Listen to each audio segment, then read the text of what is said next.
I want you to just imagine for a second that you go to the hospital with a very clearly broken arm. Like the bone is fractured, the pain is blinding, and you just know that something is fundamentally wrong. Right, you could literally see it. Exactly, you can see it. But then when the doctor pulls up your x-ray, they don't say, you have a broken arm. Instead, they point to the jagged lines on the screen, they smile warmly, and they say, well, what we are looking at here is a dynamic structural realignment of your calcium framework. A dynamic structural realignment. Wow. Right. You stare at them, waiting for the punchline, but they are dead serious. They completely refuse to acknowledge the reality right in front of you. That is deeply unsettling. It really is. So imagine living in a world where the people in charge, the leaders, the decision makers, the referees of our society suddenly stop taking responsibility for their actions and just refuse to acknowledge a basic reality. And yet somehow they keep their jobs. Yeah, they just carry on as normal. Exactly. Like, imagine watching a high-stakes game where a player commits a blatant, dangerous foul right out in the open, but the referees just stand there, whistle in hand, and absolutely refuse to blow it. They just let it happen. Yes. That creeping sensation of institutional vertigo is exactly what we are unpacking today in this deep dive. And we really have a lot to cover today. We do. We're looking at a stack of incredibly diverse materials. We've got notes from fiery Dutch parliamentary hearings, a viral WNBA basketball moment, a really controversial low-budget movie, and even the grim geopolitical realities of the war in Ukraine. It sounds chaotic, I know, but they all connect. They really do. They all point to one terrifying reality, which is the total erosion of institutional authority. It's a profound disorientation, honestly. Yeah. Because we rely on these structures to anchor us to a shared reality. Right. When the doctor refuses to call a broken bone broken, or the referee refuses to call a foul, that anchor just detaches. You aren't just looking at a few isolated incidents of, incompetence or bad PR. You're looking at a systemic unraveling of the social contract. The social contract itself is breaking down. Exactly. And in Dutch, there's a very specific, weighty word used throughout the materials we are analyzing today. The word is gezag. Gezag. Yes, gezag. It translates roughly to authority, but it's much deeper than just holding power or holding an office. Gezag implies genuine earned respect. It has this moral weight and unquestioned legitimacy to it. So it's not just about being the boss. Right. It's about people actually believing you should be the beast. And today is fundamentally about what happens to a society, to its culture, and to its citizens when the official narrative pushed by institutions wildly diverges from the reality that people see with their own eyes. Which leads to the total collapse of that gezag. And I should say up front, we are looking at some incredibly charged material today. I mean, we are going to be wading into culture wars, racial dynamics, crime, international military conflicts. It's heavy stuff. It really is a minefield. Yeah. So as we dive into this, I want to be crystal clear for you listening. Our goal here isn't to tell you who is right or who is wrong or to, endorse any of the political viewpoints we're about to discuss. No, not at all. Right. Our job is just to act as a magnifying glass over these texts and these arguments so you can see the underlying mechanics for yourself. We just want to unpack what the sources are saying. Exactly. We want to show you how these seemingly disconnected events are actually symptoms of the exact same underlying disease. So where do we start? Well, let's start by looking at where this disease is perhaps most obvious, which is the evasion of accountability at the highest levels of government. Ah, yes. The political theater. Right. So we have notes here from a recent parliamentary committee hearing in the Netherlands. It involves Ferd Grapperhaus, who is the former Dutch Minister of Justice. And this hearing was basically an inquiry into how the COVID-19 curfews were implemented. Yeah, the committee was really trying to pull back the curtain on the official political residents. Specifically the Catschus and the Torrentje. Right. Yes. And for those listening who might not be familiar with Dutch politics, these aren't just normal meeting rooms. Right. They have a reputation. Exactly.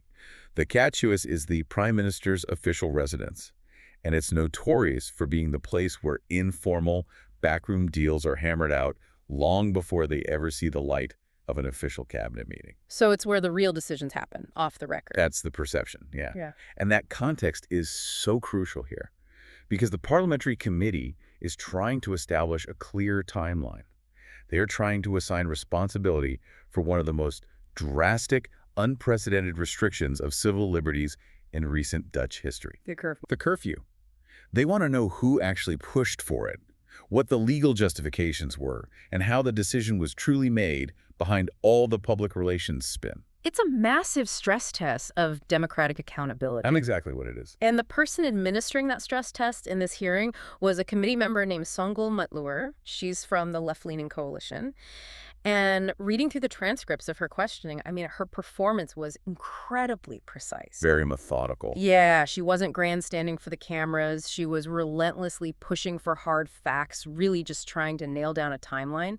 But the way Grapperhaus responded, that is what really caught my eye in these sources. He didn't really act like a public servant, did he? No, not at all. He answered like a corporate defense attorney, which, to be fair, he actually was. He used to be a heavyweight at this elite law firm, Allen & Overy, and he just deployed all these incredibly slick tactics during the hearing. What kind of tactics?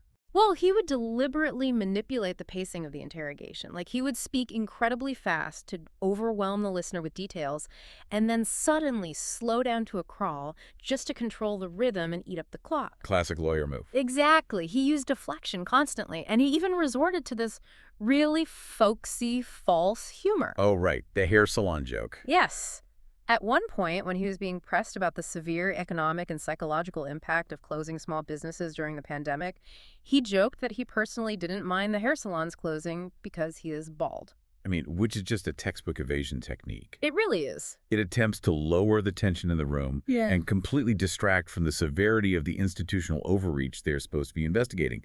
It trivializes the whole inquiry. Yeah, it's incredibly dismissive. But what is far more dramatic and frankly alarming from a governance perspective was his use of emotional manipulation. Yeah, this was the part that felt almost surreal to read. Yeah. During this intense, fact-based questioning about legal and political timelines, Grapperhaus became highly emotional.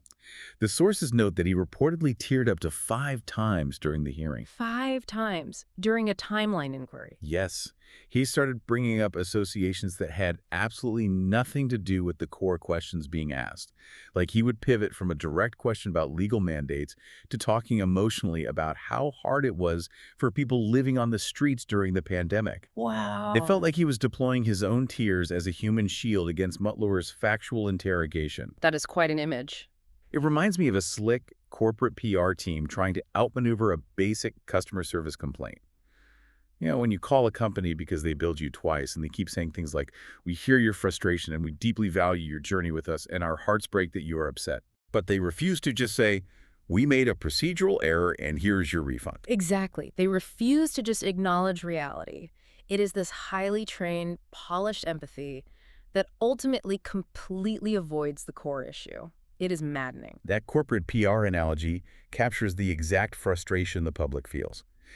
And, you know, this highlights a fundamental structural difference between a lawyer and a government minister. How so? Well, a lawyer's job, the environment where Grapperhaus honed these specific skills, is entirely adversarial. Their mandate is to protect a specific client's interests at absolutely all costs. Right.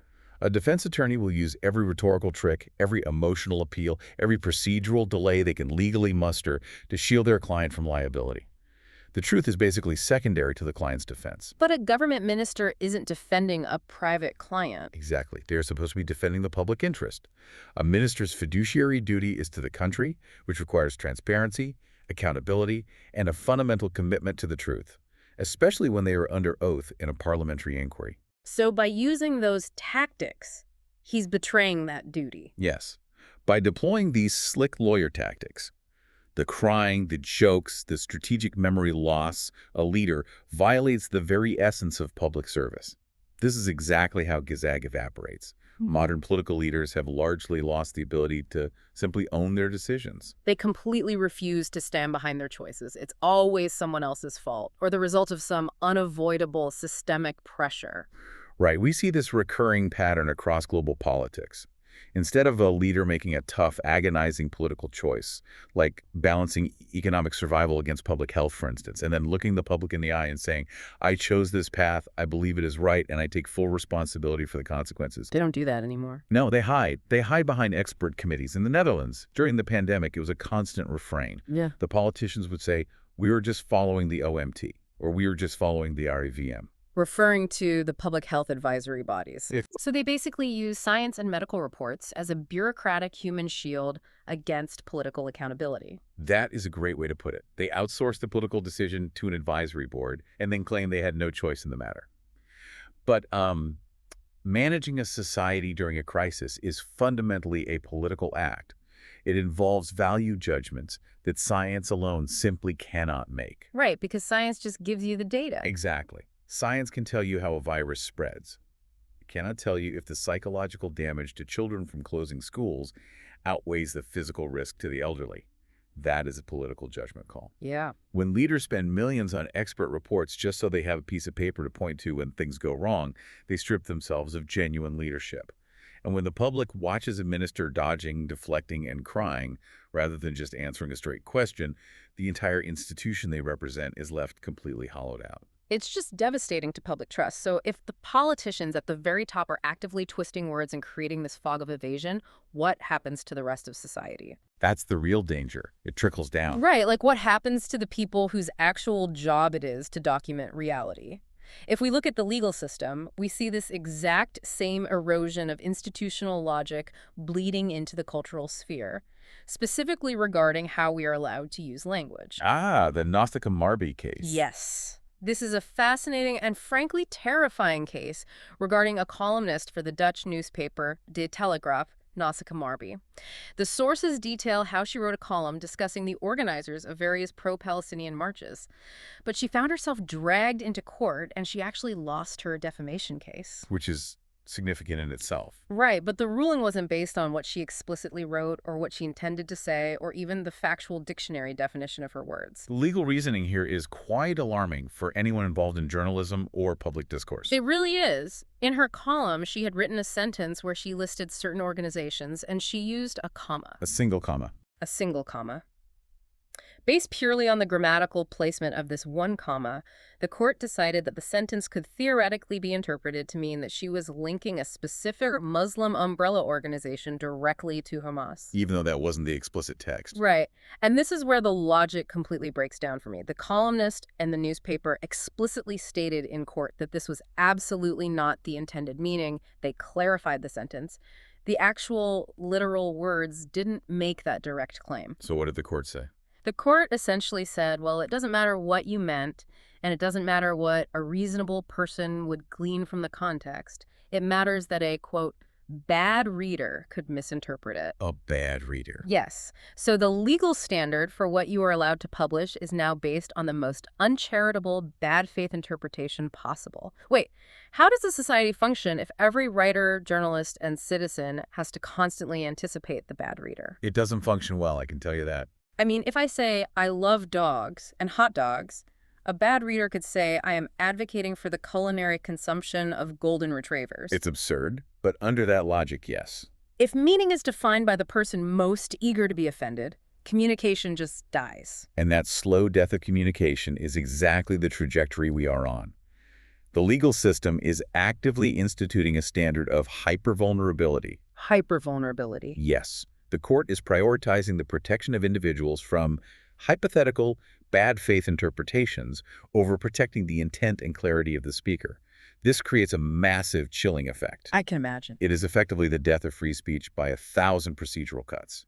If you have to preemptively defend your words against every conceivable misinterpretation before you even publish them, you know what happens. You just stop writing. Exactly. You will simply stop writing anything of substance. You will self-censor. You create a fog.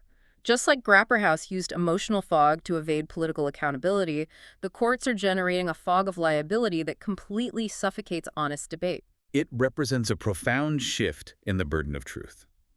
The writer is no longer just documenting the world. They are forced to navigate a legal minefield of other people's imagined grievances. Right. When institutions of justice police commas based on hypothetical bad readers, they are policing reality itself.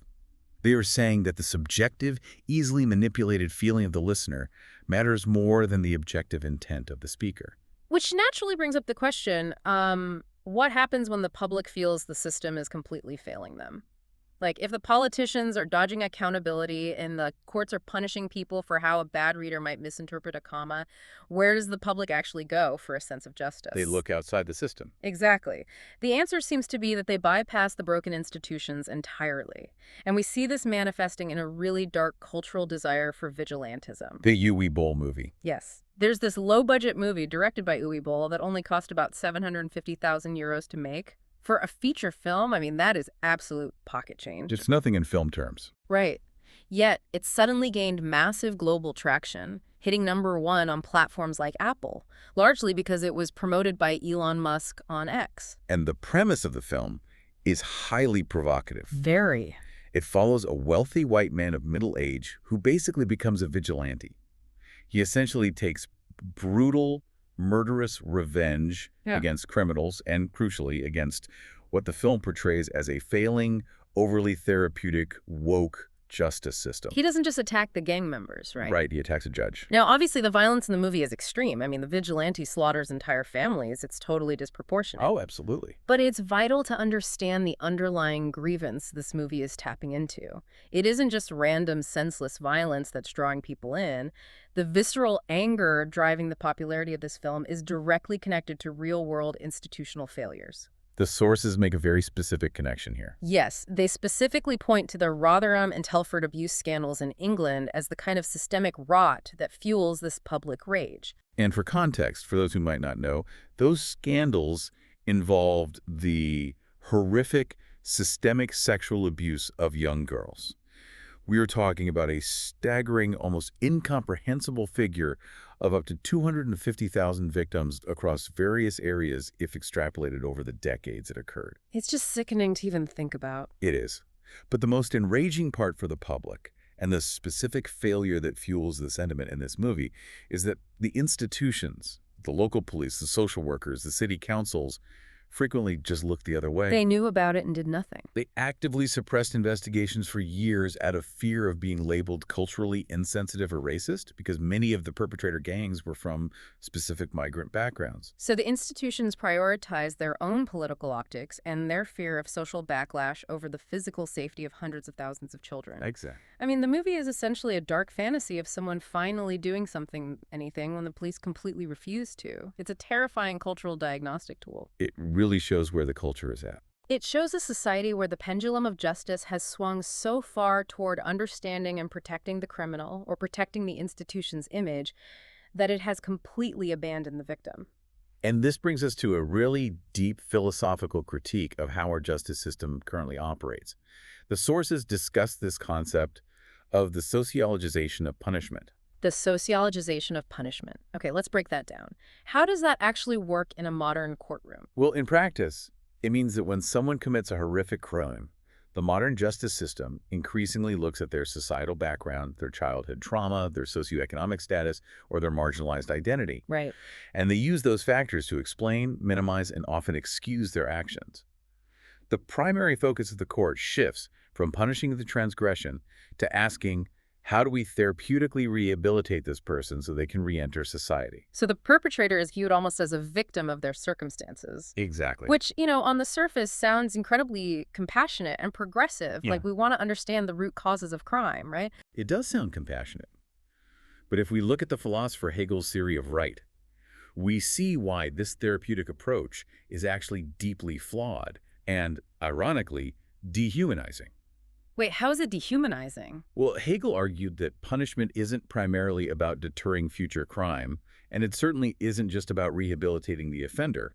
Punishment is fundamentally about Gerechtigkeit justice. So how does punishing someone equal justice in Hegel's view? It seems kind of counterintuitive to our modern sensibilities. It does. But Hegel posited that to hold someone fully accountable for their actions, to punish them for a crime they committed, is actually the ultimate sign of respect for their agency as a free human being. Oh, I see. It acknowledges that they are a rational adult who possess the free will to make a choice, and they chose poorly. Well, When a judge looks at a perpetrator of a brutal crime and essentially says, well, they couldn't help it because of their social background or their culture, the judge is inadvertently stripping away that person's human agency. they are taking away their free will. Exactly. They are treating the criminal more like a force of nature or a child or an animal operating on raw instinct, rather than a free, autonomous citizen capable of moral reasoning. Wow. So by trying to be overly compassionate, the institution is actually dehumanizing the perpetrator, just completely erasing their free will. Yes. And simultaneously, they are denying basic justice to the victim. The victim's trauma becomes secondary to the perpetrator's sociological profile. It depersonalizes the crime entirely.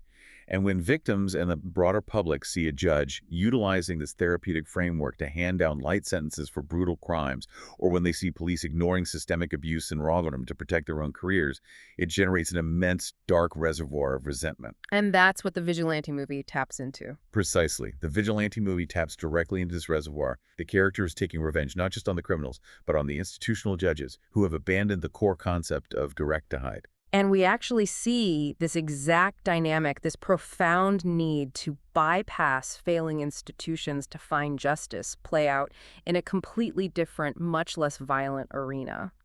The sources make this brilliant comparison to a women's professional basketball game in the WNBA. The Sophie Cunningham incident. Yeah. It strips the life and death stakes away, but the institutional failure is absolutely identical. The mechanics of the breakdown of authority are exactly the same, whether it is a courtroom or a basketball court. Exactly. So here is what went down. During a game, an opposing player committed a remarkably dirty foul. The opponent literally choked one of Sophie Cunningham's teammates. Like hands around the neck. Yes, just grabbed her directly by the throat right there on the court. And the referee, who was the ultimate unquestionable institution of authority in that environment, did absolutely nothing. Nothing at all. No foul called, no penalty. Play just continued as if nothing happened. The institution failed to acknowledge the reality of the transgression that everyone in the arena clearly saw. Right. So what does Sophie Cunningham do? She doesn't throw a punch.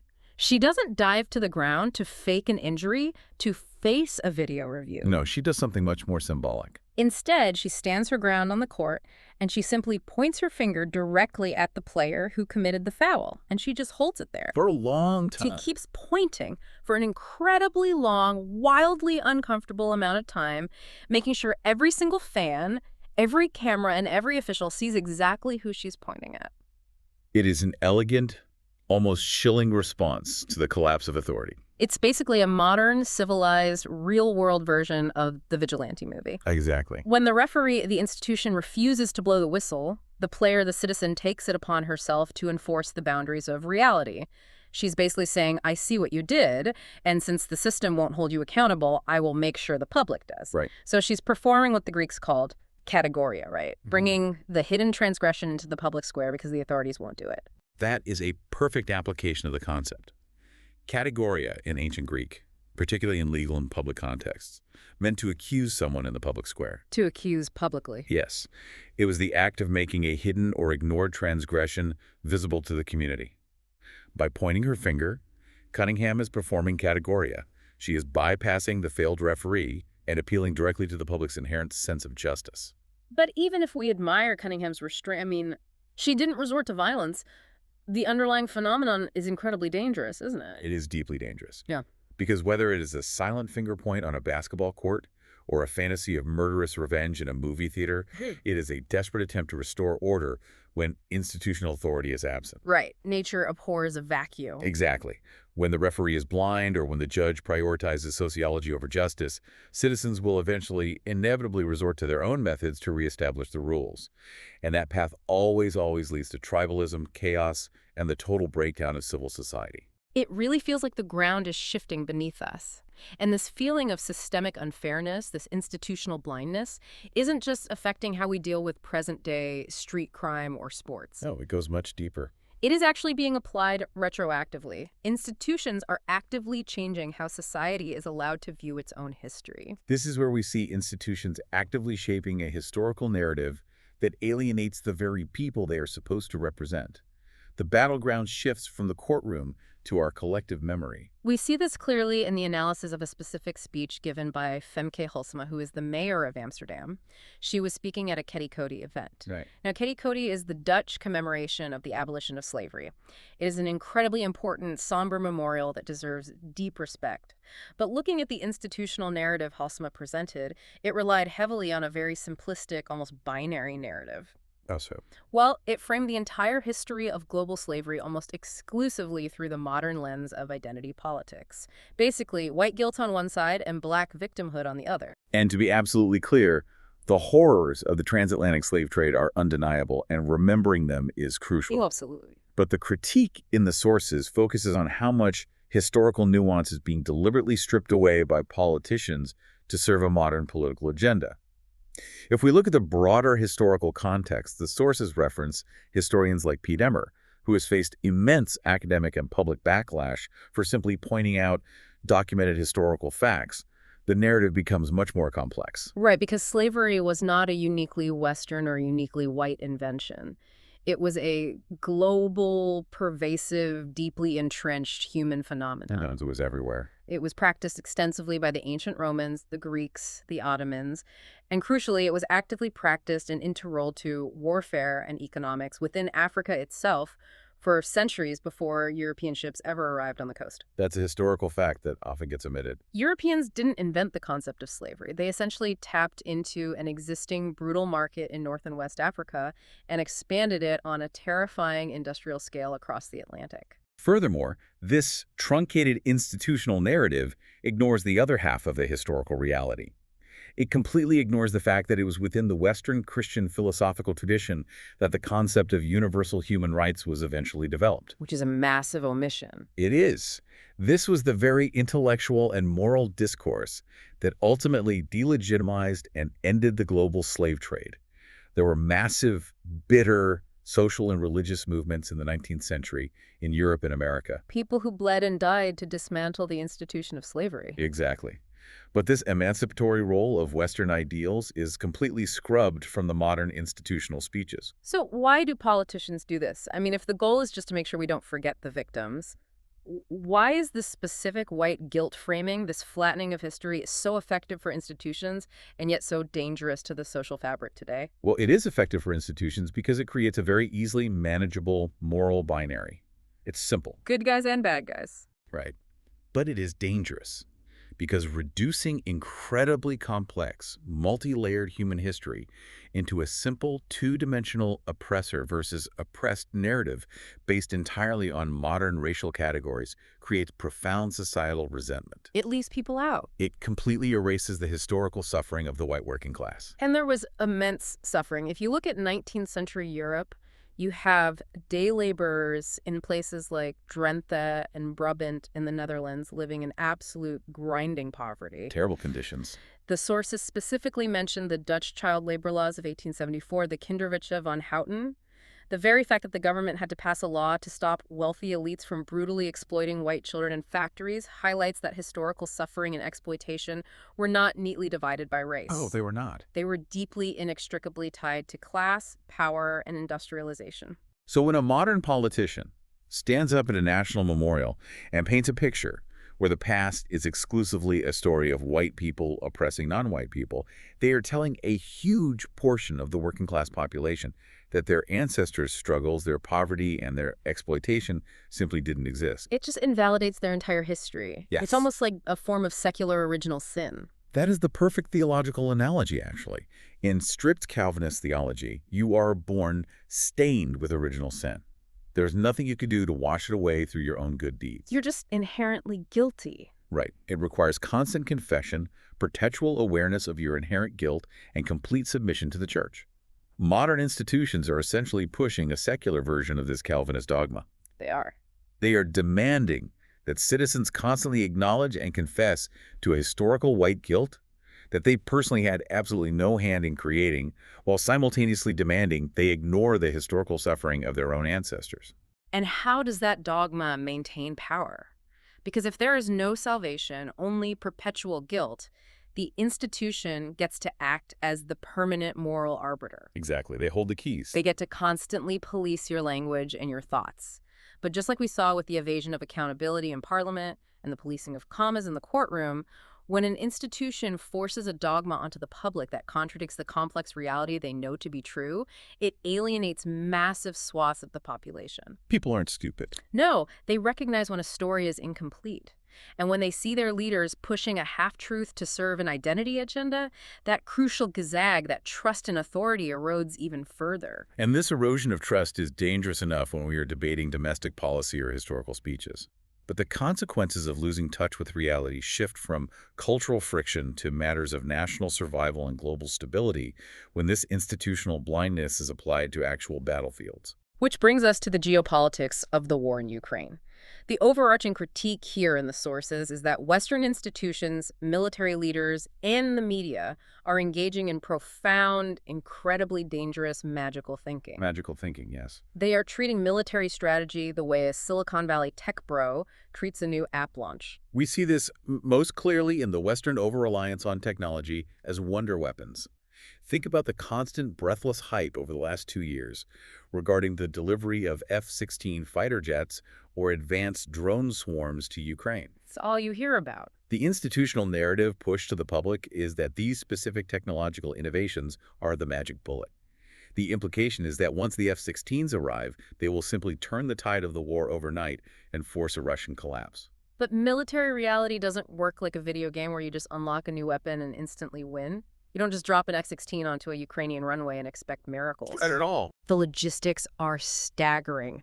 You have to integrate a highly complex Western weapon system into an entirely different Soviet legacy military doctrine. You need pristine runways, massive maintenance crews, specialized radar systems, and pilots who have to learn complex technical manuals in English while actively fighting a war. It's a nightmare. It's not just a plane, it's a massive, fragile ecosystem. And to illustrate the extreme danger of this mindset, we have to look at a dark historical parallel to the end of World War II. This modern obsession with F-16s and drones is terrifyingly similar to the German deployment of the V-1 and V-2 rockets. The Vergeltungswaffen, the retaliation weapons. Yes. In the closing stages of the war, the German front lines were utterly collapsing. They were running out of basic manpower, artillery shells, and fuel. So the leadership aggressively pivoted to pushing the propaganda of these wonder weapons. To keep hope alive. Exactly. The narrative fed to the public and the troops was, just hold on. Wait until we deploy the V-2 rockets. The technology is so advanced it will save us. The tide will turn. It was a desperate psychological illusion meant to keep the public compliant and the troops fighting, while the leadership knew the reality on the ground was already lost. And we are seeing echoes of that exact same dynamic today. If you look at the harsh, grim facts on the ground in Ukraine, facts that top Ukrainian commanders themselves, like General Suski, are openly admitting the situation is dire. It's very bleak. Ukraine is facing a severe, critical shortage of basic manpower. They are drastically short on basic artillery shells and air defense missiles. The fundamental, unglamorous building blocks of an army are cracking under the weight of Russian attrition. Yet despite these grim, undeniable facts, Western media, politicians, and highly influential defense podcasts, there is a popular Dutch podcast called Vigilante, featuring former generals, that exemplifies this continue to push an almost relentlessly optimistic narrative. They constantly predict the imminent implosion of the Putin regime, or they claim the Russian military is running out of gas, fighting with shovels, and on the brink of mass mutiny. It's an echo chamber. The politicians go on these shows to basically pat each other on the back about how great the Western strategy is working. It represents a massive, fatal disconnect between the elite, institutional narrative and the bloody, grinding reality of the battlefield. The experts and politicians are essentially talking only to each other, reinforcing a shared illusion so they don't have to make hard choices. And this leads us to the most powerful metaphor we have to explain all of this, the Truman Show analogy. Oh, this is a great comparison. For those who haven't seen it, The Truman Show is a movie about a man whose entire life is actually a reality television show. His friends, his job, his town, the sky above him, it is all a fake, constructed set filled with actors reading scripts. And he is the only one who doesn't know it. We are living in a geopolitical Truman Show regarding this war. We really are. The Western public is being fed a highly curated, artificially optimistic, everything is going according to plan narrative by a political class that simply refuses to face the grim, complex realities of the conflict. They just won't say it. They are afraid to tell the public the truth, that this is a horrific generational war of attrition, that the technological wonder weapons aren't magic, and that our ultimate strategic goals are completely undefined. And the danger of leadership operating inside a Truman Show is profound. There's a famous quote by the sociologist Charles Tilly: "States make war, and war makes states." Institutions often use the pressure of a massive conflict to build national cohesion, centralize power, and strengthen the state. But there is a crucial, terrifying caveat to Tilly's theory that our leaders are ignoring. What's that? While wars can build states, civil wars and prolonged, grinding conflicts of attrition also utterly destroy states. If you look at the total disintegration of Yugoslavia in the 1990s, the state didn't survive the pressure.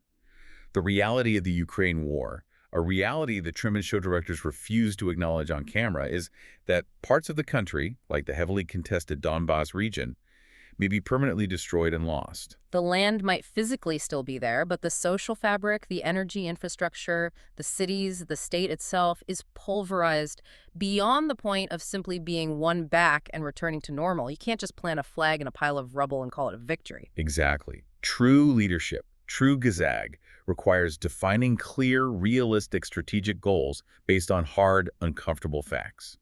Are we trying to achieve a negotiated settlement? Are we trying to permanently cripple a nuclear power? Those are massive questions. And if it is the latter, have we prepared the public for the catastrophic risks and generational costs of that escalation?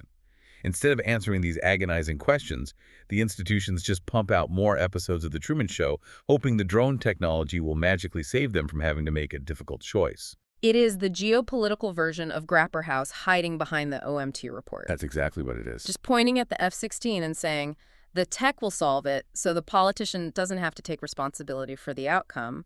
And the tragic cost is measured in hundreds of thousands of lives lost, while the institutions refuse to acknowledge the limits of their own power. If there's one core synthesis to take away from everything we've discussed today, from the crying politician to the policing of commas to the vigilante movies to the historical original sin, and finally to the battlefields of Ukraine, it is this. What is it? When institutions prioritize optics over reality, when they value a curated narrative over the messy truth, and when they choose evasion over accountability, they lose their Gazag. They lose their authority. Society functions entirely on trust, and trust requires acknowledging the facts no matter how uncomfortable or politically inconvenient they are. It all comes back to that X-ray machine we talked about at the beginning. It really does. We don't need our institutions to tell us the broken bone is a dynamic structural realignment. We just need them to look at the fracture, tell us it's broken, and tell us how much it's going to hurt to set it right. Just tell us the truth. A society simply cannot survive on euphemisms and illusions. So, I want to leave you with a final thought to ponder as you go about your wit. It builds on that Truman Show analogy. Okay. In the movie, Truman eventually figures out the illusion. He sails his boat to the edge of his fake world, the bow pierces the painted canvas of the sky, and he finds the exit door. If we are living in a geopolitical and institutional Truman Show, what happens on the day the audience realizes the studio door is actually unlocked? Oh, wow. When citizens fully realize that the directors of their institutions are just making it up as they go and that the narrative is just a set built out of plywood and paint, do we tear down the set and rebuild the studio from scratch, or do we walk out that door into the absolute unknown? That is the defining question of our time. Thank you for joining us on this deep dive. Keep questioning the narrative, keep looking for the facts, and we'll see you next time.